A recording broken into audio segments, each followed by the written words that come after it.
ആ എളാപ്പാ എന്തെങ്കിലും ഒന്നുമില്ലടാ, അന്നെ കണ്ടപ്പോ വന്നാണേ.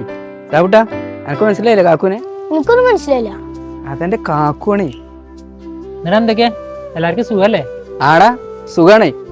പിന്നെ എന്റെ പുതിയ കമ്പനിന്റെ ലോഞ്ചിങ് ഞാൻ യൂട്യൂബിൽ കണ്ടിരുന്നു.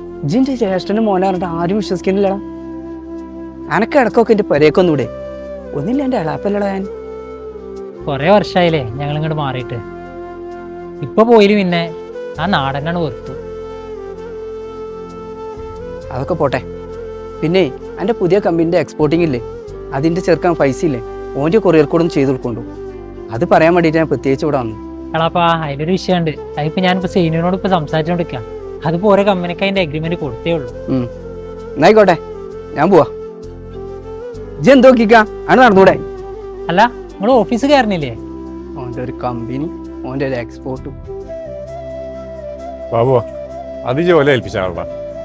ജി കൊറിയർ സർവീസ് ഇട്ട് തന്നെ വലിയ ഉപകാരമാണ്. ഒന്നിലും എൻ്റെ അളാപ്പാൻ്റെ മോനല്ലേ. എളാപ്പ എൻ്റെ ഉപ്പാക്ക് എല്ലാം നഷ്ടപ്പെട്ടൊരു ദിവസം ഉണ്ടായിരുന്നു. അന്ന് ഇവരൊക്കെ മുന്നിൽ പോയി കൈ നീട്ടിൻ്റെ ഉപ്പ ആരും സഹായിക്കാനില്ലാതെ വന്നപ്പോ ഒരു കഷ്ണം കയറില് അന്ന് ആരും സഹായിക്കാനും ആശ്വസിപ്പിക്കാനും ഇല്ലാത്ത എന്നെ ആകെ ചേർത്ത് നിർത്തിയത് നിങ്ങളൊരൊറ്റ ആളാണ്. ആ കട ഞാൻ എങ്ങനെ വീട്ടും സൈനിക്കാം?